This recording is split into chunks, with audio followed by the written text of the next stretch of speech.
বন্ধুরা, ছেলে খাবার বানাবো বলে দুপুরের লাঞ্চ বানাবো বলে রেডি করছি।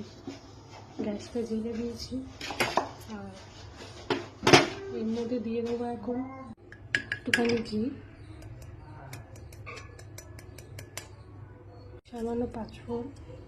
আমি সাদা জিরে দিই অল্প, আজকে পাঁচফোড়ন দিলাম। একটা তেজপাতা অবশ্যই ধুয়ে নেবেন, কারণ এতে অনেক নোংরা থাকে। বাচ্চাদের জন্য খুবই অসুবিধা এইসব বাজে জিনিস। এতে গোবিন্দভোগ চাল আর মুসুরির ডাল। আমি ছেলেকে মুগ ডাল খুবই কম দিই, কারণ গ্যাস হয়।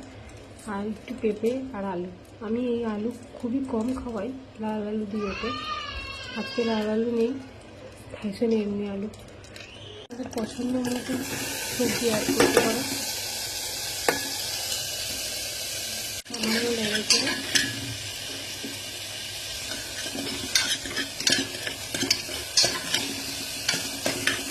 সামান্য হলুদ, একদম অল্প সামান্য জিরের পাউডার, একদম সামান্য গোলমরিচের পাউডার। আমি এইসব 1 বছরের পর থেকেই অ্যাড করছি।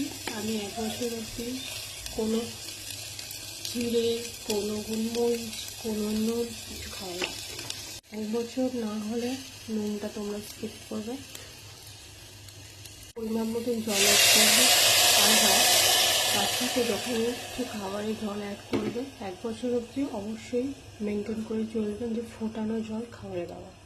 প্রেশার কুকারের ঢাকাটা আটকে 5-6টা সিটি মারুন, দেন রেডি।